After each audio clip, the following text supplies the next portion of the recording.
फिर से आप लोगों के लिए मैं लेकर आ गया हूँ केमिस्ट्री का गेस पेपर का पार्ट 2। ऐसे ही सपोर्ट करते रहिए। मैं आप लोगों को कंप्लीट तैयारी करा रहा हूँ, जो कि 12th का कंप्लीट तैयारी आपके बोर्ड एग्जाम 2024 के लिए जोरों शोर से चल रही है। तो आप भी जोरों शोर से पढ़ाई कीजिए। आज हम लोग फिर से चैप्टर 1 से चैप्टर 16 तक का केमिस्ट्री के संपूर्ण किताब का, जो कि पूरे किताब का हम गेस क्वेश्चन का पार्ट 1 इसके पहले करा चुके हैं, जो कि यहाँ पर देख सकते हैं। इस तरह से आपका पार्ट 1 कराए थे, इसमें भी मैं आपको 35 क्वेश्चन कराया था। अभी हम लोग पार्ट 2 देखने वाले हैं। जो प्रश्न बार बार आते हैं बस उतना ही पढ़ना है। बस इतना पढ़ लिए आप, मेरा जो गेस क्वेश्चन इतना पढ़ लिए तो आप आराम से 400 प्लस नंबर ला सकते हैं। तो चलिए आज के नेक्स्ट क्वेश्चन की तरफ चलते हैं, क्लास को स्टार्ट करते हैं। इसके पार्ट 1 में हम लोगों ने टोटल 35 सब्जेक्टिव क्वेश्चन सॉल्व किया था। गेस क्वेश्चन जो कि इसका हमारा पार्ट 2 है, तो पार्ट 2 को स्टार्ट करते हैं। निम्नलिखित में से कौन सी धातु भूपर्पटी में प्रचुर मात्रा में पाई जाती है? प्रचुर मात्रा में पाई जाने वाली धातु कौन सा है? तो प्रचुर मात्रा में पाई जाती है एल्यूमिनियम, जो कि एल्यूमिनियम ऑप्शन नंबर सी इसका राइट आंसर होगा। चलिए अगला क्वेश्चन दिए गए हैं कि निम्नलिखित में कौन हाइड्रोजन बंधन नहीं बनाता है? हाइड्रोजन बंधन कौन नहीं बनाता है? इनमें से कौन हाइड्रोजन बंधन नहीं बनाता है? जल्दी जल्दी जवाब दीजिए। इनमें से कौन हाइड्रोजन बंधन नहीं बनाता है? अमोनिया हाइड्रोजन बंधन नहीं बनाता है। कौन अमोनिया हाइड्रोजन बंधन नहीं बनाता है? चलिए अगले क्वेश्चन दिए गए 38 नंबर क्वेश्चन है। निम्नलिखित में से सबसे बड़ा बॉन्ड कोण किस में पाया जाता है? सबसे बड़ा बॉन्ड कोण किस में पाया जाता है? चलिए आपके सामने 4 विकल्प दिए गए हैं, जल्दी जल्दी आप लोग जवाब दीजिए। सबसे बड़ा बॉन्ड कोण किस में पाया जाता है? जल्दी जल्दी प्यारे बच्चों, जल्दी जल्दी। बड़ा बॉन्ड कोण NH3 में पाया जाता है। चलिए अगले क्वेश्चन की तरफ चलते हैं। निम्नलिखित में से सबसे कम भास्मिक है, इनमें से सबसे कम भास्मिक कौन सा अम्ल है? इनमें से सबसे कम भास्मिक, जो सबसे कम भास्मिक होता है नाइट्रोजन ट्रायोटाइड हो जाएगा। नाइट्रोजन ट्रायोटाइड जो कि NaCl3 हो जाएगा, NaCl3। चलिए अगला क्वेश्चन दिए गए कार्बन में का इलेक्ट्रॉनिक विन्यास। कार्बन का इलेक्ट्रॉनिक विन्यास जब आप निकालिएगा 1s² 2s² 2p2 होता है। चलिए अगला क्वेश्चन दिए गए NaOH है। NaOH है, लाइट भी कट गया इसलिए जल्दी में मैं आप लोगों के लिए बना रहा हूँ। NaOH है, तो NaOH क्या है? अम्ल है या क्षार है या लवण है या सभी है?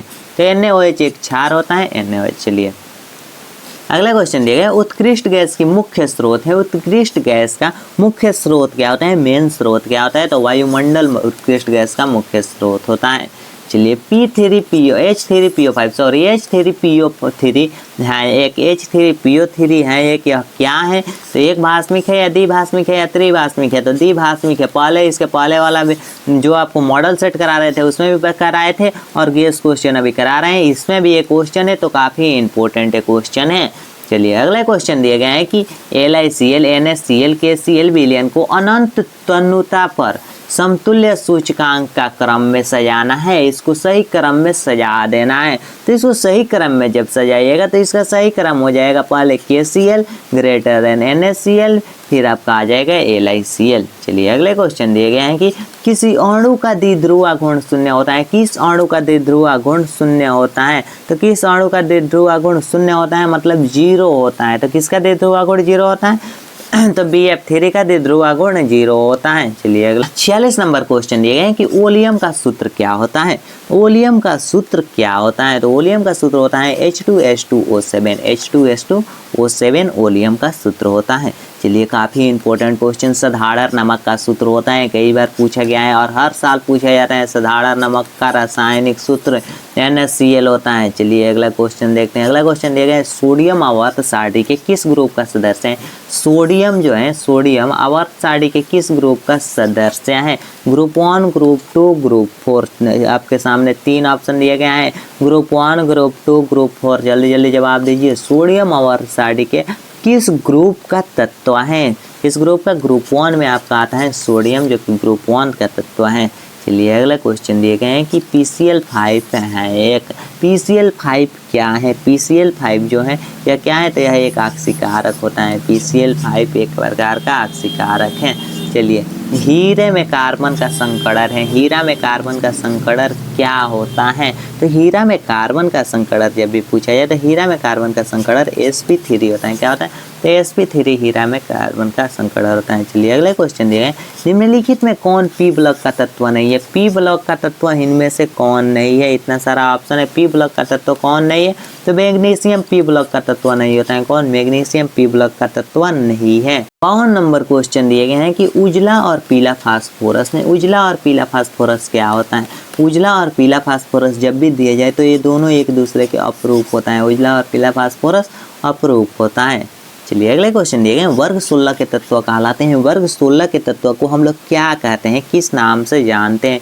तो वर्ग 16 का तत्व कहलाता है कैलकोज। कैलकोज कहलाता है वर्ग 16 का तत्व। वर्ग 16 का तत्व कैलकोज कहलाता है। चलिए अगला क्वेश्चन दिए गए कि अनुचुंबकत्व प्रदर्शित करने वाला पदार्थ है। अनुचुंबकत्व प्रदर्शित करने वाला पदार्थ कौन सा है?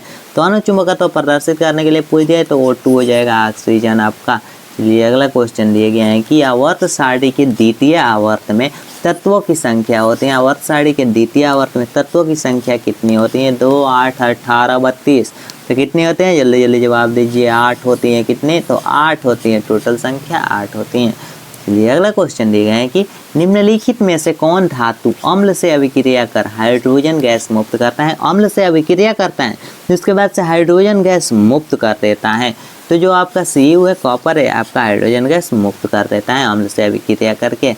चलिए कॉपर किसका सदस्य है? कॉपर जो है वह किस श्रेणी का सदस्य है? तो कॉपर आपका प्रथम श्रेणी का या द्वितीय श्रेणी का या तृतीय का या चतुर्थ का? तो कॉपर जो आपका होता है प्रथम श्रेणी का सदस्य है, प्रथम संक्रमण श्रेणी का।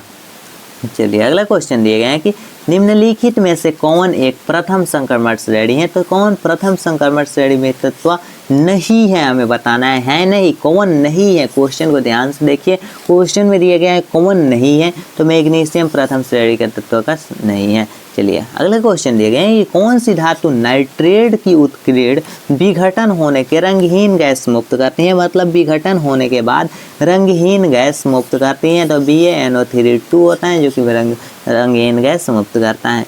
डी ऑर्बिटल का आकार कैसा होता है? डी ऑर्बिटल का आकार कैसा होता है? जल्दी जल्दी जवाब दीजिए। डी ऑर्बिटल का आकार कैसा होता है? गोलीय या डम्बेल या डबल डम्बेल या इनमें से कोई नहीं? तो डी ऑर्बिटल का आकार कैसा होता है? गोलीय तो होता नहीं है, डम्बेल, डबल डम्बेल इनमें कोई नहीं हो जाएगा, इनमें से कोई नहीं हो जाएगा। इसका right answer option number D. चलिए एस ऑर्बिटल का आकार होता है, तो एस ऑर्बिटल का आकार अब पूछा जा रहा है, तो एस ऑर्बिटल का आकार गोलीय होता है। एस ऑर्बिटल का आकार कैसा होता है? गोलीय होता है। सॉरी यहाँ कौन सा था? एस ऑर्बिटल, यहाँ डी ऑर्बिटल। डी ऑर्बिटल का डबल डम्बेल होता है, सॉरी डी ऑर्बिटल का डबल डम्बेल होता है और एस ऑर्बिटल का गोलीय होता है। चलिए अगला क्वेश्चन देखते हैं। अगला क्वेश्चन दिए गए, निम्नलिखित संक्रमण धातु के आयनों में कौन प्रतिचुंबकीय है? इनमें से कौन प्रतिचुंबकीय है? 4 विकल्प आपके सामने, तो इनमें से कौन प्रतिचुंबकीय है? तो प्रतिचुंबकीय होता है Zn2+, Zn2+। चलिए निम्नलिखित में से कौन सा तत्व कमरे के ताप पर द्रव होता है? कमरे के तापमान पर द्रव होता है। इनमें से कौन कमरे के ताप पर द्रव होता है? तो कमरे के ताप पर द्रव होता है पारा, जो कि आपका हो जाएगा मैग्नीशियम। पारा होता है जो कि आपका मरकरी होता है, जिसको पारा बोलते हैं, तो वहीं आपका हो जाएगा जो कि Hc हो जाएगा इसका। चलिए अगला क्वेश्चन देखिए, K4FeCN6 में Fe की ऑक्सीकरण संख्या निकालना आप लोगों को कई बार बताएं। तो Fe की ऑक्सीकरण संख्या +2 होता है। Fe की ऑक्सीकरण संख्या +2। जो क्वेश्चन बार बार पूछा जाता है वो क्वेश्चन रिवीजन करते करते याद आ जाते हैं। Fe की ऑक्सीकरण संख्या 2 होता है, +2 होता है, कई बार बता चुके हैं। निम्न में से किसकी आकृति चतुष्फलक होती है? इनमें से किसकी आकृति चतुष्फलक होती है? चतुष्फलक होती हैं NaCl4 के चतुष्फलक होती हैं। चलिए अगला क्वेश्चन दिया गया है कि एल्कीन का सामान्य सूत्र है। एल्कीन का सामान्य सूत्र बताना है। एल्कीन का सूत्र क्या होता है? तो एल्कीन का सूत्र होता है CnH2n। अगर एल्केन का पूछा जाए, एल्केन, एल्कीन, एल्काइन, इन तीनों में से एक क्वेश्चन आपके बोर्ड एग्जाम में जरूर पूछा जाएगा। एल्कीन का होता है CnH2n, एल्केन क्या होता है CnH2n+2, CnH2n+2, एल्काइन का होता है CnH2n-2 होता है। तो इस तरह से तीनों को पढ़ लीजिएगा, तीनों में से एक क्वेश्चन आपके बोर्ड एग्जाम में आएगा ही आएगा। चलिए अगला क्वेश्चन की तरफ चलते हैं। अगला क्वेश्चन दिए गया है जो कि सेम आगे क्वेश्चन मिल गया कि सामान्य सूत्र CnH2n+2 का यौगिक नाम है। तो इनका यौगिक नाम क्या होगा अभी आप लोगों को बताए, जल्दी जल्दी आप लोग जवाब दीजिए। यह किसका सूत्र है आपको बताए, +2 मतलब एल्केन और खाली 2n एल्कीन और -2 तो एल्काइन हो जाएगा। चलिए अगले क्वेश्चन की तरफ चलते हैं। अगला क्वेश्चन दिया गया है कि मेथेनॉल का सूत्र है। मेथेनॉल का सूत्र क्या होता है? सूत्र तो फिक्स है, आपके बोर्ड एग्जाम में हर साल पूछा जाता है और हर साल पूछा जाएगा। तो हमें बताना है मेथेनॉल का सूत्र CH3OH होता है मेथेनॉल का सूत्र। चलिए फेनॉल का सूत्र क्या होता है? फेनॉल का सूत्र क्या होता है? C6H5OH होता है फेनॉल का सूत्र।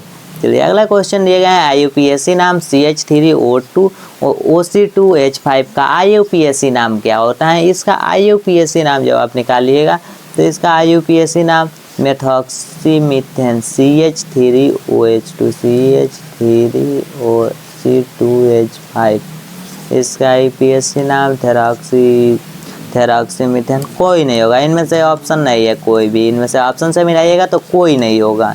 इनमें से राइट आंसर इसका इनमें से कोई नहीं होगा जो कि ऑप्शन नंबर डी में दिया गया है। तो ये गेस क्वेश्चन हम लोगों ने अभी तक टोटल 70 के सॉल्व किए। इसका पार्ट 1 में 35 और पार्ट 2 में 35, इस तरह से 70 ऑब्जेक्टिव क्वेश्चन हम लोगों ने सॉल्व किया। इसका पार्ट 3 में मैं फुली 70 के 70 ऑब्जेक्टिव क्वेश्चन लेकर आऊँगा जो कि करीबन आपका 30 मिनट का वीडियो होगा।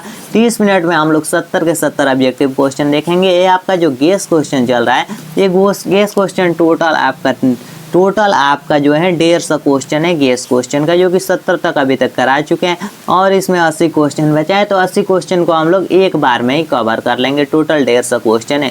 तो इसका नेक्स्ट पार्ट जरूर देखिएगा और चैनल को भी सब्सक्राइब कर लीजिए और सभी सब्जेक्ट के क्लास चल रहे हैं तो जाकर वीडियो को देखते रहिए। मिलते हैं नेक्स्ट वीडियो में। जय हिंद, वंदे मातरम।